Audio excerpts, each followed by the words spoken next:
Ию-қию дүние. Менің ұядай ғана бір бөлмелі пәтерімде бірталай жылдан бері тірнектеп жинап келе жатырған кітаптарымнан өзге кісі қызығарлық мүлік жоқ. Үсті үнемі ығы-жығы қағаздан арылмайтын ескі жұмыс үстелім бар. Бұрышта қоңырайып көне шкаф тұр. Төр жақ қабырғаға үкілі қоңыр домбырамды іліп қоямын. Бұл енді көзімнің қарашығындай көрінетін нәрсем деп айтсам артық емес. Өйткені ол ата-бабамнан ауысып ұрпақтан ұрпаққа мирас болып келе жатқан аяулы зат. Көзіме жылы ұшырайтын бұйымдарымның тағы бірі шкаф үстінде тұрған қоңыраулы қызыл сағат. Ешқандай ерекшелігі жоқ, қарапайым ғана нәрсе. Бірақ оның да өзіндік сыры бартын. Өзіме 3 жылдан бері мінсіз қызмет етіп келе жатқан бұл сағатқа күнделікті жұмыстың қамымен жүйткіп жүріп, зер сала қарай бермеймін. Кейде шаршап, оңаша бір дем алып жатқан сәттерде көзіме түссе, ол мені терең ойларға жетелейді. Ондайда қатар оқыған құрбы-құрдастарымды сағынып, мұңға батамын. Көз алдыма әлде бір оқиғалар келе бастайды. 2-3 ай көріспеген курстастар жаңа оқу жылы басталып, шұрқыраса табысып жатқанбыз. Қоңырау соғылғаннан кейін бүкіл курстың назары аудиторияға енген бейтаныс жігітке ауды. Кісі көрмегендей қыз жігітіміз оған түгел аңтарыла қарай қалыппыз. Түр тұлғасы ерекше тартымдылық бар. Сәл мұңдылау ұялы көзі, қайратты қара шашы, құр мұрыны мен кең маңнайы. Неге екені бірден сонау сақ дәуірінің кейіпкерлерін еске түсіреді екен. Айбындылау көрінетін қоңырқай жүзінен парасаттылық аңғарылады. Қою қызыл түсті жейдесі мен көк костюмі жарасып, өзінің талғампаздылығынан да сыр беретіндей. Мен осы жігітті бір жерде кездестіргендей едім. Әйтеуір ұшырасқанмын, бірақ қайдан көргенім есіме түсе қоймады. Ол өзіне аузын аша қарап, шеткі үстелдің бірінде отырған бадырақ көз Гүлденнің қасына барып жайғасқанда, аудиторияға философия пәнін жүргізетін Әлмұқан Чардарович та кіріп келді. Әлекең лекциясына кіріспестен бұрын әдетінше аудиторияны шүйіле шолып шықты да, «Сіз қайдан келген студентсіз?» деді бейтаныс жігітке. Жігіт орнынан тұрып жайын айта бастады. Аты жөні Мәнсүр Нұрғазин екен. Алматыға Қарағанды қаласының оқу орындарының бірінен ауысып келіпті. Әлмұқан Чардарұлы мазасыздау кісі-тін. Бұл жолы да жаңадан келген жігітке бірден орынсыз сұрақтар қойып, дегбірін ала бастады. Өзі жасандылығымен басым мақтаншақтау адам еді. Лекцияда көбігі мол, дәмсіз болатын. Білім деңгейі, ой өрісі жасы мен лауазымына сәйкес келмегенімен елге ғұлама ғалым ретінде танылуға әуес. Сонша атақ құмар болатын.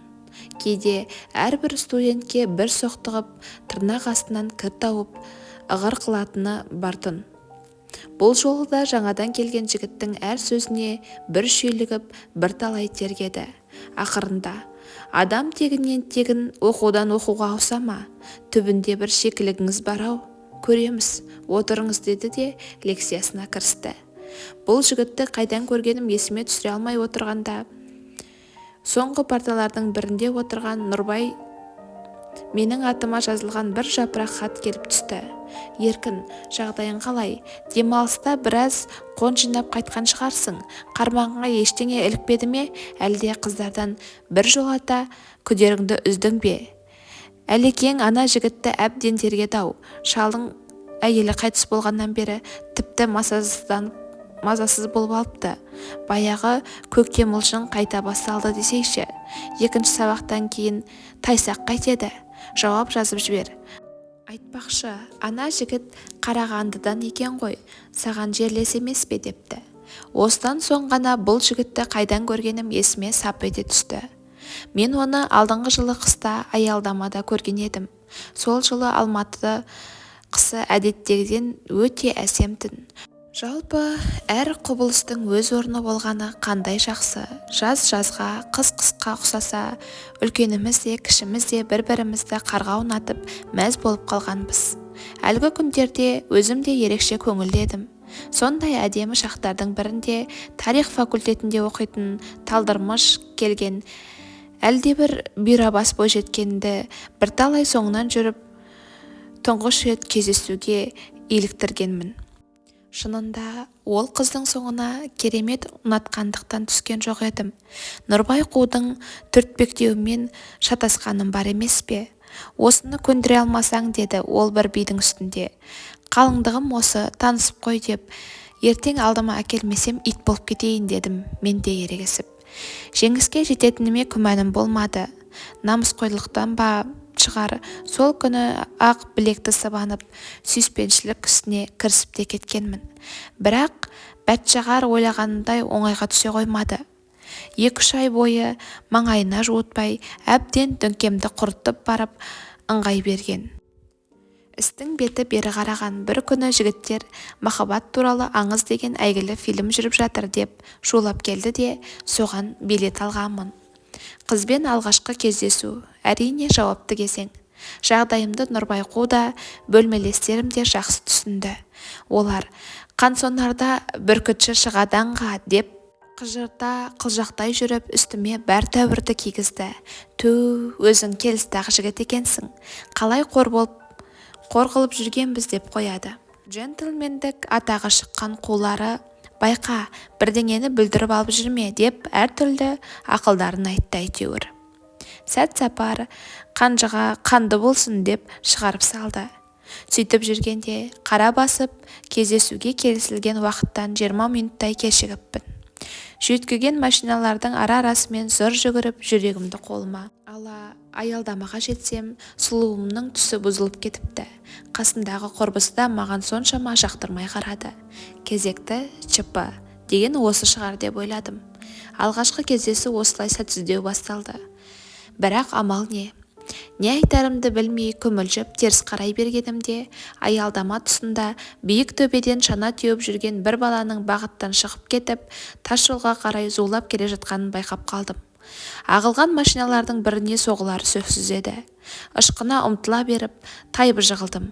Қайта көтерілгенде аңғарғаным, сөмке асынған бір жігіт балаға бұрын жетіп шананың астына құлады. Жүгіріп жеткенімше ол баланың үстін қағып, еш жерің ауырмай ма деп бәйек болып жатты. Бүлдіршіннің амандығына көз жеткізген соң, жарайды, енді үйіңе қайт балақай деді де жайына кеткен. Кейін білсем, опаттан аман қалған әлгі бала саяси және моральдық идеялардың мәнін түсіндіруге кіріскен мына доцент Әлмұқан Шардаровичтің жалғыз ұлы екен. Жігіттің аты жөнін сұрап та үлгермедім. Тек арқасына асқан кенеп сөмкесіндегі үлкен әріптермен жазылған Қарағанды деген сөзді ғана оқып үлгеріп қалғанмын. Сол жігіт осы Мәнсүр еді. Иә, осы болатын. Әлмұқан Шардарович ол оқиғадан бейхабар ғой әрине. Әйтпесе мұнша қинамас еді-ау деп ойладым. Ұрда жық біреулер болмаса биязы, кішіпейіл адамдардың көбі жаңа ортаға үйренісіп, бауыры басып кеткенше уақытша ыңғайсыз күй кешетіні заңды нәрсе шығар. Мәнсүр де аса бұйрығы көрінбегенмен сабақ үстіне төмен қарап, қысылыңқырап отырады. Сол ыңғайсыздықтан тезірек шығаруға тырысқан біз онымен үзіліс кезінде жапа тармағатай қол берісіп амандасып жаттық. Қайсы бірің жайсаң жігіттің иығынан қағып құшақтап та қояды. Біз онымен баяғыдан таныс біліс адамдарша тез шүйіркелесіп кеттік. Мәнсүрдің әңгімесінде адамды өзіне еріксіз баурап алатын ерекше бір тартымдылық бар екен. Сабақтан соң ол қасына Нұрбайды ертіп, біраз жүктерім бар еді деп вокзалға кетті. Біз Сейіл деген курстасымызбен бөлме төсек жабдық ала берудің қамымен жатақханаға тарттық. Өмірімде анау Мәнсүр секілді жігіттердің талайын кездестірдім, деді Сейіл маған жол жөнекей. Мұндайлар шеттерінен мақтаншақ әрі эгоист келеді. Жарайды, сырт келбеті әдемі-ақ шығар, ал жан дүниелері жұтаң-ақ қой шіркіндердің. Сейілдің ойына іштей келіспегеніммен жауап қатуға асыққан жоқпын. Өйткені бұл үнемі өз пікіріне ғана ессіз сеніп, соны дәлелдеуге ұмтылатынды. Мұндайда оған қарсы келіп ешкім де опа таппайды. Ал байғұс қыздар болса, отқа ұмтылған көбелектерше осындайлардың соңынан қалмайды. Бейшаралардың қаншасы қанатын күйдірді, қаншасы бармағын шайнады. Әдетінше қызбалана сөйлей бастаған курстасымды осы сәтте мүлде жақтырмай қалдым. Бұл өзі әдебиет сыншысы болуды армандайтын жастардың бірі-тін. Өкініштісі, бүкіл болмысы дөрекілеу жаратылған, оның табиғаты жалпы өнер ауылынан алыстау жататын. Ой өрісінің тарлығынан өмірге деген көзқарасы да ұшқырлау керетін. Бірақ әдебиет жанашыры болуға дайындығының мүлдем төмендігінің өзі мойындамай-ақ кеткен. Сыншы боламын деуінің жалғыз негізі көп.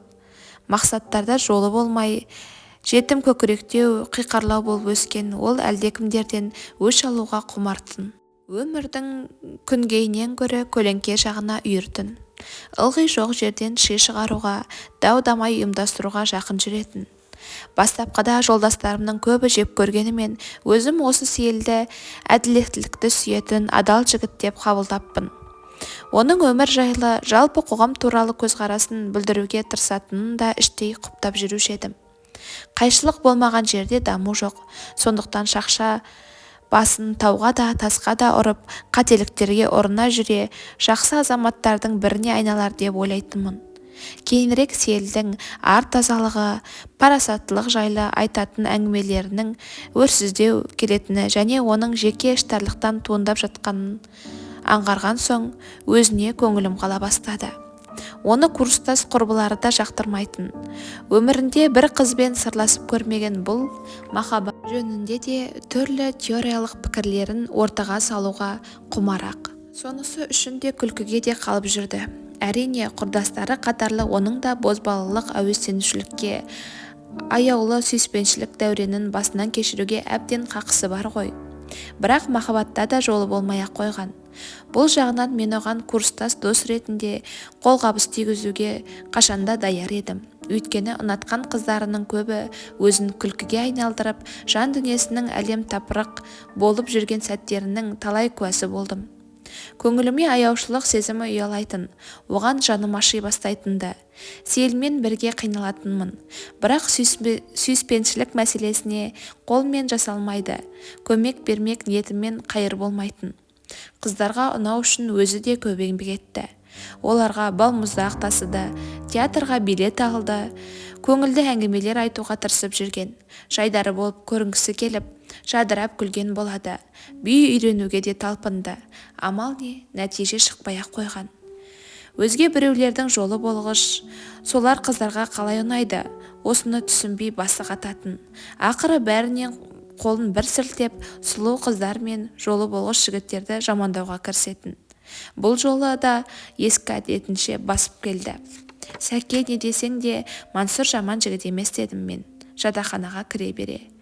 Ішке енгеннен кейін бізден ертерек оралған 4-5 жігіт фойеде сұхбаттасып отыр екен. Олардың ортасында Сейіл екеуміз де барып жайғастық. Сөздеріне құлақ түрсем, бұлардың да әңгімелері жаңадан келген жігіт төңірегінде өрбіпті. Осының таза қазақ екеніне күмәнім бар деді біреуі. Бірақ үзілісте байқадыңдар ғой, қазақшасы сүйегіңді балқытады, ә? Түсінбеймін, біздің қыздарда көрсе қыздар емес пе? Тіпті естері шығып кетті ғой. Әйелдер ит секілді, олар жақсы еркекті алыстан таниды деген сөздің есін білесің бе? Қойшей, сен қудың, өз сөзің шығар. Адам әйелді итке теңей ме? Қайдағын айтасың? Таппадың, мұны айтқан кәдімгі Лев Толстой. Бастарым, қыздардың жүріс-тұрысында өзгеріс бар. Бұл тегін құбылыс емес. Демек жігіттің осалы болмады-ау. Аңғардың ба? Ешкімді көзіне ілмейтін Жамалдың өзі алабұртып сезімін жасыра алмай қалды ғой. Ұлы ақын Лермонтов «Женщины любят тех, которых не знает» деген. Бұған не дейсің?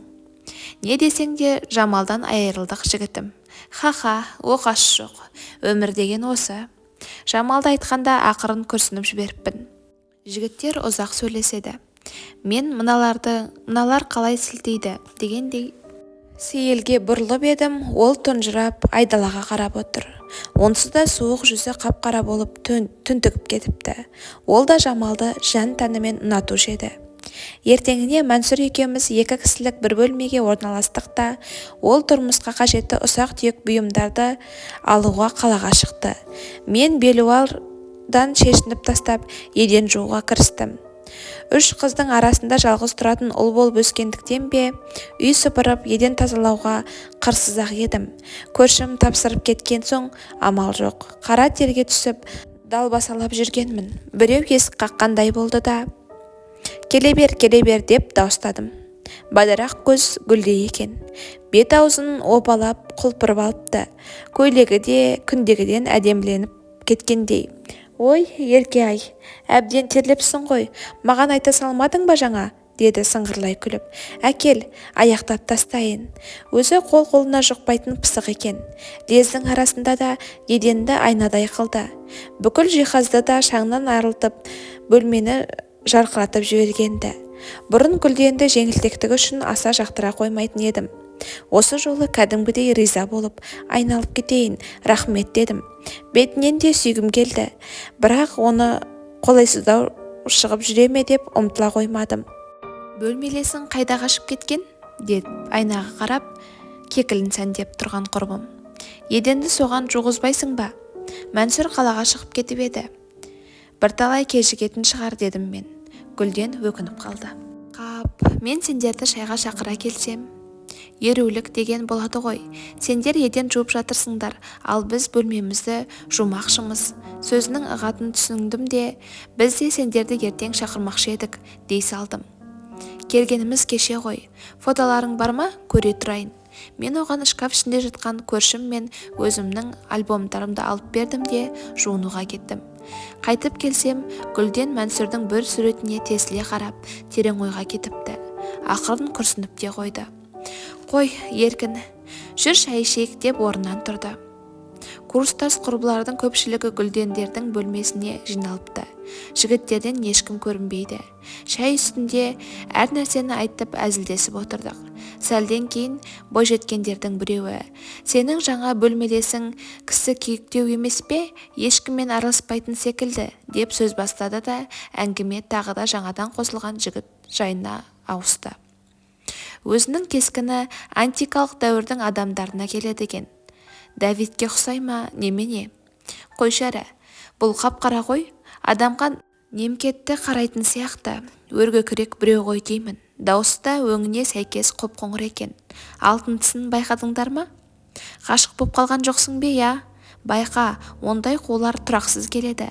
Одан кейін қыздар менің отырғанымды ұмытып, кей жігіттерді жеріне жеткізе мақтап, кей жігіттерді тұқырта жамандап, бірінің пікіріне екіншісі келіспей өзара шуылдаса бастады. Ақырын Жамалға қарасам, ол әңгімеге қосылмай, өз ойымен өзі көңілсіз отыр. Кешегі жігіттер дұрыс байқаған-ау, Мансұрдай жігітті ұнатпау мүмкін бе деп ойладым іштей. Кешкісін бірталай жүк көтеріп, көршім де келіп, екеуміз бөлмені безендіруге кірістік. Алдымен Абайдың портретін көрнекі жерден орын алды. Онысымен қатарлас Сәкенің суреті ілінді. Бір қабырғаға Әбілхан Қастеевтің туындылары орналасты. Терезеге жеңіл перде тұттық. Еденге әдемі алаша төсеп, бөлме жайнап кетті.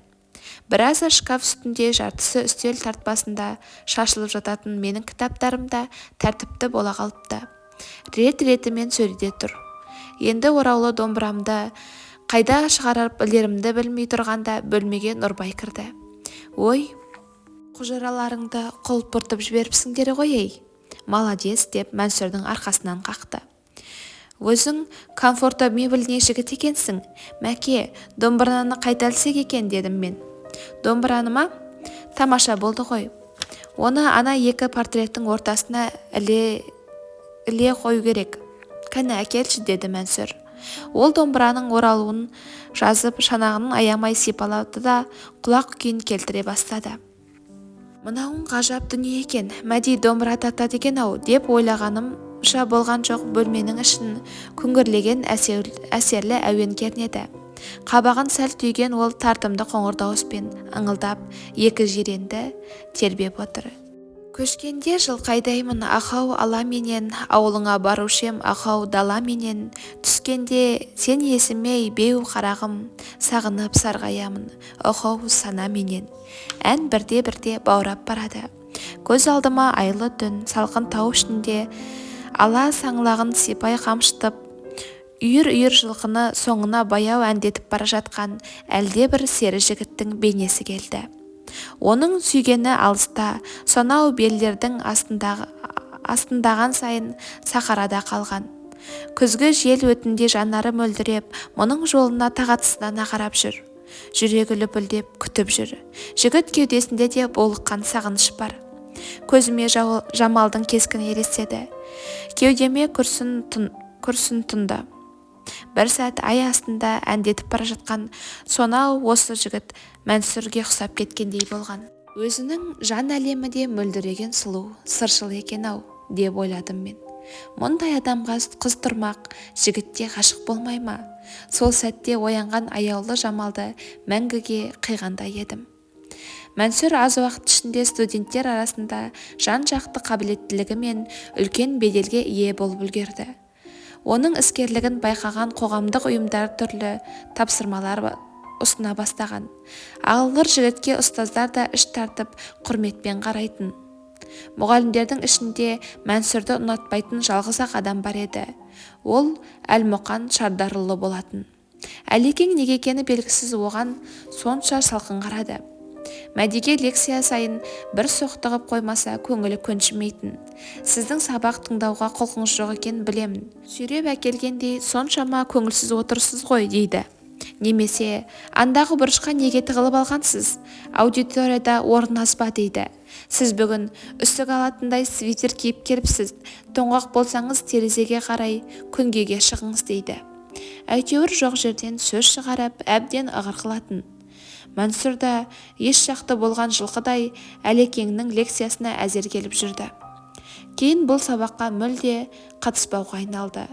Әлмұқан Шардаровичтің кейде үзіліс арасында қайсыбірімізге аяқ астынан кеңпейілділік танытып, жағдайымызды сұрап, әңгімеге тартатын болды. Мен тобымыздағы бастауыш кәсіподақ ұйымының жетекшісі едім. Бірде ұсақ-түйек шаруалармен декантқа кіріп бара жатып, Әлекеңмен кездесіп қалдым. Ол маған жылы шырай қарап, иығыма қолын салып алды да, «Иә, Батыр, жағдайың қалай? Сессия болса тақалып келеді. Дайындық мықты шығар. Өзің жатақханада тұрасың ғой, ә?» деді. Содан соң лекция басталғанда әдетінше көзілдірігінің үстімен менің жүзіме барлай қарап алды да сөзін жалғастырды.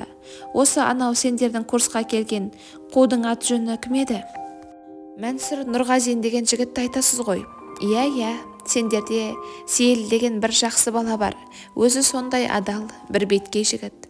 Қайдам соны?» деп ойлап қалдым ішімнен. Кеше сол айтып келді. Әлгі жаңадан келген қу қыздарға қиғыдай тиіп жүрген көрінеді. Өзі сабаққа да қатыспайды. Сендердегі староста қыздың аты кім еді, я? «Жамал ғой ағай», дедім аса жақтырмай. Осы жолы Әлекең маған жорта күлгісіріп тұрғандай көрінді. Өйткені өзінің Жамалға деген ілтипаты ерекше болатын. Сабақ сайын «Жамал, сен бүйтші, Самал, сен бүйте ғой» деп оған ылғи түрлі тапсырмалар беріп жататын. Оның атын ұмыта қоятындай болған жоқтынды. Иә, әлгі қоларың әсіресе сол Жамалға көп соқтығатын көрінеді. Айтып қоймайсыңдар ма? Ертеңгі күні бір пәле болып қалса, кім жауап береді? Курсты қойып факультеттің атына кіргенмей ме? Ондай бассыздыққа жол беруге болмайды, сақ болу керек. Біздікі ағалық ақыл әрине. Әлгі әңгімеден кейін Сейілді атарға оғым болмаған. Өйткені Мансүрдің қыздарға қырғидай тиіп, Жамалға маза бермейтіндей уақыты да жоқтынды. Керісінше қоғамдық жұмыстар мен сабақтан қолы босамай, өзімен өзі амандасуға да мұршасы болмай жүрген Мәнсүрді қыздар кісі киік деп атауға көшкен. Әлгінде әңгімеден Сейілдің Жамалды қызғанғандығын шығарып жүргенін сездім. Әрине, әркім өз бақыты үшін күресуге тиісті. Қайшылықтардан тұратын өмірдің тартыс болмаса сүреңсіз күйкі тірлікке айналатыны белгілі. Күрес табиғи нәрсе шығар, бірақ маған Сейілдің күресі әлгі сәтте нағыз сорақылықтың белгісіндей көрінді. бір адамға екінші адамды айдап салып қасқыр таласа қоян құтылатынның ләжін ойластыруды адамгершілік пе? Сабақта селдің әрекетіне зығырданым қайнап әзер отырдым да лекция аяқталысымен оны оңашаға шақырып алып, әлгінде иттікті қашан қоясың дедім тістеніп. Иттік емес, қатындық қой оның. Ол да өлермен екен, мойындамай қоятын шығар десем, көзі қаталап өзіме дұрсай қоя берді. Сенің жұмысың болмасын, сен айналысатын шаруа емес ол, жайыңа жүр деп. Екеуміз сол жерде сарт-сот жұдырықтасып қалдық та, жігіттер әрең ажыратқан. Мәнсүр екеуміз өте кеш жататынбыз. Екеуміз түн ортасына ауғанша кітап оқимыз, немесе әртүрлі тақырыптарда әңгімелерді қозғап, ұзақ уақытқа дейін ұйықтамайтынбыз. Таң атқанша сырласатын сәттеріміз де кездесті. Сөйтіп жүріп 4-5 рет таңертеңгі сабақтан да кешіктік. Бір жолы біз үшін курс кураторынан Жамал сөгіс естіді. Ағайымыз қатал адам.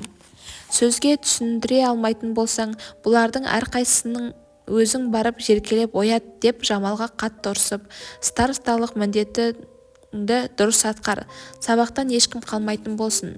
Біздің де бетімізден отымыз шықты, енді кешікпейміз деп өзімізге өзіміз уәде бердік. Бірақ сіңісіп қалған әдетімізден арылу оңай ма? Төсекке ерте бас қойсақ та кірпігі түскір айқаса қоймайды. Әңгімеден әңгіме туындайды. Баяғы оқиға есіңде ме дедім Мәнсүрге. Шешініп жантайғаннан кейін көзім бадырайып жатқан мен. Қай оқиғаны айтасың? Мен оған алдыңғы жылғы қыста аялдамада болған көріністі қайталап шықтым. Дұрыс. Мен сол жылы қысқа демалысты осында өткізгенмін. Бәсе, алғаш кездескенде жүзің таныс көрінген. Әлгі бала қазір есейіпте қалған шығар, Өзің сол күні алғашқы кездесуден шыққан екенсің ғой деп Мәнсүр күліп алды. Ал өзіңнің ол қызың қазір қайда? Мәнсүр өзіңнің қызың дегеніне енді мен күлдім. Өзімнің қызыммен сол кездесуім алғашқы және соңғы болдым, әке. Сен кеткен соң аялдамаға келсем, жан жоқ, бәрі кетіп қалыпты. Екі қызды қалада іздемеген жерім қалмады. Таппадым. Жер жыртып қойғандай. Әйтеуір қас қарая оралдау жатақханаға. Ойбай-ау, қайда жүрсіңдер деп соңдарынан жүгіріп барғанымды қайтейін. Қызым жатақханаға зу етіп кіріп кетті де қабағынан қар жауған құрбысы жігіт сен сияқты көрінген нәрсеге далақтап жүгіріп, көрінген жерге жалп-жалп құлап жүрген ауылдың қара табандары Алматыда итше батпақтап күшіксе сүрінеді. Сендейлердің құны көк тиын, білдің бе? Қызға қырындағаннан нең қалған? Халқоз. Оған да сабағыңды оқып ал, екінші бізге келме дегені ғой. Тілі жаман екен бәтшағардың. Шәт-шәлкенім шығып, не айтарымды білмей сасып қалғанмын. Содан кейін күдерімді үзгенмін олардан. Өзіңнің қызың бар ма? Менің әңгімеме ыжданатта құлақ түріп жатқан Мәнсүр бірталай үнсіз қалды да, өзімнің қызым болған бір кезде деді. Жамал ғой, күнде көріп жүрген. Үнсіздік енді маған ауысты. Дәл мұндай жаңалықты күтпеп едім. Бәсе, не деген ашық ауызбын. Сейіл қу бірдеңені сезген екен. Бұлар қашан тіл табысып үлгерді деп таңырқап жатырмын. Таңданатындай бар, Ереке, деді ол. Біз Жамал екеуміз класстаспыз ғой. Екеуміздің достығымыз сонау мектепте жүргенде басталып еді. Мектеп бітіргеннен кейін мен әскер қатарына аттандым. Ол өндірісте 2 жыл жұмыс істеді. Жамал күтті мені. Хат жазысып тұрдық. Кейін Алматыға оқуға кетті. Мен Қарағандыға келдім. Екеуміз де тіл әдебиеті факультетіне түстік. 1 жылдан кейін ауылға демалысқа келгенде маған мүмкіндік болса Алматыға ауыссайшы деп ұсыныс жасаған. Өзімнің де ойым сол айтынды, Жамалды сағынатынмын. Содан не керек? Ауыстық қой. Документтерімді Алматыға өткізгеннен кейін класстас қыздарымнан Жамалдың әйелі қайтыс болған бір доцентпен байланысы бар деп естідім. Сол күндерде хабары да сиреп кетіп еді.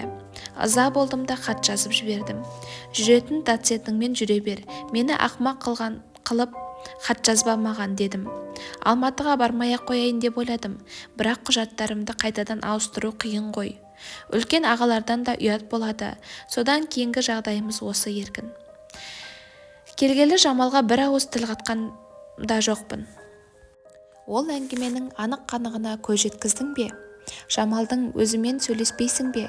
Жел тұрмаса шөптің басы қимылдамайды. Доценті де Әлмұқан Шардарович шығар деп ойлағанмын. Кейде интуицияға ессіз сенетінім бар. Жамалдың өзі тілдесуге ыңғай білдіріп еді, маңайлатпай қойдым. Алдыңғы күні оңашада сейіл айтты. Әлекеңнің Жамал сөз салғаны рас екен. Түнімен көзіле алмадым. Мәнсүр де дөңбекшіп ұйықтай алмай жатты. Ертеңне сабақтан тағы кешіктік. Жамал да біз де кезекті сөгісімізді алдық. Сабақтан соң Мәнсүр екеуміз дамылдап жатыр едік, бөлмеге Жамал кірді. Кінәлі адамдай кібіртіктеп ол бізге кезек-кезек жәудірей қарады. Сабақтан енді қалмасаңдаршы деді ақырын. Содан соң қолындағы кішкене қорапты Мәнсүрге ұсынды. Мынаны сендерге алдым. Көршім оны қолына алды да үстелдің үстіне қоя салды. Бірдеңе айта ма дегендей жаутаң-жаутаң қараған Жамал, Мәнсүр үнтемей теріс айналған соң жай басып сыртқа шығып кетті. Бұл немене екен деп қорапты ашсам, ішінен қоңыраулы сағат шықты. Су жаңа әп-әдемі қызыл сағат. Мынау жақсы екен деп күлген болдым. Сабақтан қалмаймыз енді. Одан соң көп ұзамай сессия басталды. Мәнсүр де, мен де көп сабақтардың сынағынан ойдағыдай өттік. Бірақ сессияның соңында көршім бір сабақтың сынағынан қарыздар болып қалды. Әлмұқан Шардарович, ол оны өз пәніне өткізбей қойыпты. Дайындығыңыз төмен, сабақты да көп босаттыңыз деп, семестрде тәртіпті түзетсеңіз, тиісті бағаңызды қойып беремін депті. Әлекеңнің әділетсіз әрекетіне бірталай қынжылдық. Бірақ бағаңызды кейін қойып берем деген сөзіне жұбаныш еткенбіз. Мен Әлмұқан ағайға жалғыз ұлын сонау қыстағы апаттан Мәнсүрдің аман алып қалғандығын айтуға оқталып жүрдім. Бірақ жаман бергенін айтады дегенге ұқсап кете ме? Әлекең, ол кездесі оқиғаның сабаққа не қатысы бар? Десе, өзімді ұялтып тастап жүрер деген оймен шешімге келе алмай-ақ қойғамын. Сөйтіп жүргенде арада бірталай уақыт өтті. Жамал тілдесуге талай рет ыңғай білдіргенімен Мәнсүр икемге келмеді. Мен не нәрсенің де кіршіксіз болуын қалайтын кірпияз жігіттің ол мінезін өзгелерден де биік рухани тазалықты қатаң талап ететінін аңғардым. Ол адамдардың жан дүниесіндегі жалғандықты сонша жек көреді екен. Оның кейбіреулерге сәл асқақтау, түсініксіздеу болып көрінетіндігі де сондықтан еді.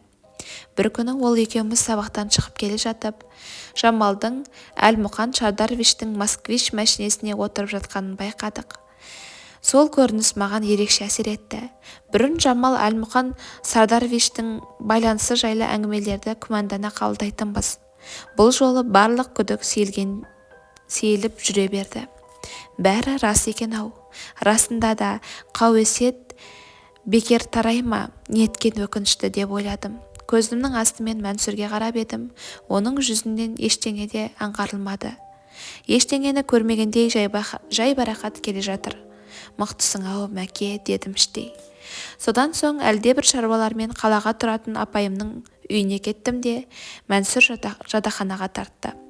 Жатар орынға түнелтіп оралсам, көршім бөлмеде жоқ екен. Үстел үстінде жатқан бір парақ хатқа көзім түсті. Жалма-жан оқуға кірістім. Онда, еркін, сені күні бойы күттім, өзіңе айтатын бірталай сырларым бар еді. Қазір кешкі 10:30, пойызға отырып ауылға кетпекшімін. Бәлкім енді оралар-оралмаспыз Алматыға. Бұл сапар мен оның кең құшағына сыя алмадым. Әлгінде Жамал мен Әлекеңді көрдің ғой, бәрін түсінген шығарсың. Күйрек жігіт екен деп ойлап қалма, кетуіме себепші болған жалғыз Жамал емес екенін сезетін шығарсың. Мен ешкімнің аяғына жығыла алмаймын. Енді менің Жамалды көргім келмейді. Онымен қайта тіл табыса қалған күннің өзінде әлгіндей қателікті кешіру мүмкін бе? Жалпы сен менің дәл қазіргі көңіл күйімді түсінеді деп сенемін. Ауылда жалғыз шешем бар. Соған қарауым керек. Мүмкін болса, жақсы келін ауылда жүрген шығар. Әзіл ғой. Екі қолға бір жұмыс табылады. Оқуды жалғастыра бергенде менен жақсы әдебиетші шығып қалар ма еді? Ең бастысы адал азамат бола білгенге не жетсін. Ойларымды шашыратып алдым. Сөге жамандамассың. Кейін көңіл соқса Тағы да хат жазармын. Қызыл сағатты өзің ала бер. Сау боп тұр, Мәнсүр делінген. Мәнсүрді іздеп вокзалға барсам ба деп сағатқа қарап едім. Уақыт түнгі 1-ді соғып тұр. Кешіккен екенмін. Ертеңіне кешкісін Жамалға барып мән-жайды білдім. Маған Әлекеңнің сөз айтқаны рас, деді ол. 1 емес, 2 емес, 3 рет келді. Оны сырлас қыздарымның біреуіне жолдаған хатымда жазып едім. Сол ғой бәрін бүлдіріп жүрген. Бірақ мен Әлмұқан ағайға келіскен жоқпын. Әкемдей адаммен қалай тіл тапсамын, көнбегем. Ауылда мені күткен адамым бар, қинамаңыз мені, дедім. Бірақ кесірім тиіп кете ме деп сүйген жігітімнің Мәнсүр екенін айтқан жоқ едім Әлекеңе. Ағай кейін түсінді мені. Кешірім сұраған. Тек жақсы көретін қарындасым бол деп тілек білдірді. Оған мен кінәлімін бе? Мәнсүрге түсіндірейін десем жуытпады. Енді не істейін? Ал көлікке өте көзді соқ міндім. Кітапханаға баратын болған соң бірге ала кетейін деген. Сол, онда тұрған не бар? Еркін, сенен өтінемін. Түсіндірші менің жайымды оған. Өтінемін сенен. Мен одан өзге ешкімді де сүймеймін. Мәнсүр кеше кетіп қалды, дедім Жамалға. Содан соң оның қолына маған қалдырған хатты ұстаттым. Үнсіз отырып хатты оқып болған соң Жамал маған не көмек көрсете аласың дегендей шарасыздана қарады. Ол енді келмейді, деді. Содан соң болыға сабырланып. Сол сәтте оның жанарынан мөлдіреп үзілген қос тамшы жасты көрдім. 2-3 күннен соң Әлмұқан Сапаровичпен де кейінірек тілдесудің сәті түскен. Сол қатуланып алған мен бұрынғы ыңғайсыздықтан былай қойып, ағайға Мәнсүр мен Жамалға қатысты әңгімелердің бәрін айтып бердім. Ешкімге жазығы жоқ. Сол жігіттің сіздің балаңызды да апаттан аман алып қалып еді. Енді тікелей сіздің кінәңізден бәрін тастап ауылға кетті, дедім қызулана отырып. Болашағынан үміт күттіретін дейтін қабілетті жігіттердің бірі емес пе еді? Жүзі бір қызарып, бір бозарып отырып, Әлекең сөзімді бөлмей, сабырлылықпен тыңдады. Өкінішті әрине, деді содан соң күрсініп. Әй жігіттер, ертерек неге айтпадың осының бәрін? Мені бір тас жүрек оңбаған көргенсіңдер-ау. Ол жігітті жақтырмағаным да рас еді. Білсемші, ақымақ басым. Кейде шектен шығып кетеміз ғой. Біреудің келешегіне балта шабатын әдетім жоқтын. Өзімнің де ұлым өсіп келеді. Егер ол жігіт келе қалса, алдында кәрі басымды еп кешірім сұрауға даярмын. Мен Әлекеңнің қасынан қанаттанып қайттым. Оған не деген бұрынғы көзқарасымда өзгере бастады. Сан қырлы адамдар, бір-бірімізді терең тани алмай, жағаласып жүріп, мынау тіршіліктен өтіп кететінімізді аңғармаспыз, деп ойладым. Жатақханаға келе салып Мәнсүрге хат жаздым. Шамам келгенше оған барлық мән-жайды түсіндіруге тырысқанмын. Бірақ Мәнсүрден жауап келмеді. 2-ші, 3-ші хатымда жауапсыз қалды. Арада 2 айдай уақыт өткенде деканға оның жол апатынан қайтыс болғандығы жөнінде хабар келген. Қызыл сағат сырылдап тұр. Оқуды бітіргенімізге де міне 2 жыл уақыт өтіпті. Кейде Жамал Мәнсүрға неліктен сағат сыйлады екен? Неліктен оның қызыл түсін таңдап алған деп толғанамын. Бәлкім ол сол шақтарда өзінің алаулаған жүрегінің тек Мәнсүр деп соғып тұрғандығын білдіргісі келген шығар. Иә, сөйткен ғой, сөйткен. Сыйлық сағат шық-шық етеді. Көбіне күнделікті тіршіліктің қамымен жүйткіп жүріп, зер салып қарай да бермеймін. Кейде дамылдап жатқанда көзіме түссе, одан Жамалдың жүрек лүпілін естігендей боламын. Күндердің күнінде бұзылып істен шығады ғой бұл да. Сол сәтте қандай көңіл күйде болатынымды көзіме елестете алмаймын. Осы сағатты досым неліктен маған қалдырып кетті екен? Сезімтал жігіт, менің жүрек түкпірімде ешкімге айтпаған құпиямды байқаған ба? Жамалға деген аяулы сезімімді аңғарған ба? Сөйткен әусірі. Өйткені мен де Жамалды ұнатушы едім ғой. 1984 жыл тамыз.